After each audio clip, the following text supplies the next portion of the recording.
minutos que parece que meus cachorros tá brigando. Eu tenho medo de ser com outro.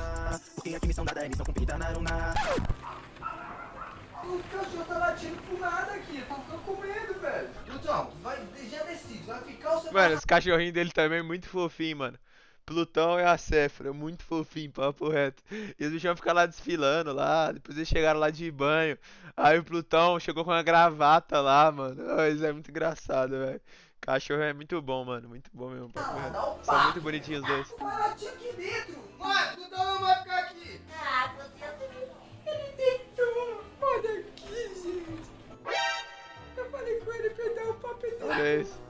Dá um papo, Zé. Você também vai ficar enchendo. Os gatos do lado de Coringa aí, ó. Vem.